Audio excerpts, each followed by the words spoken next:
ഒരു ചെമ്പനീർ പൂവിരുത്തു ഞാനോമലേ ഒരു വേള നിന്നേർക്കു നീട്ടില്ല.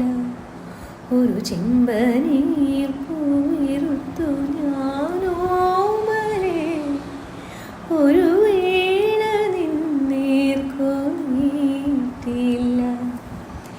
എങ്കിലും എങ്ങനെ നീ അറിഞ്ഞു എൻ്റെ ചെമ്പനീർ പൂക്കുന്നതായി നിനക്കായി സുഗന്ധം പരത്തുന്നതായി നിനക്കായി.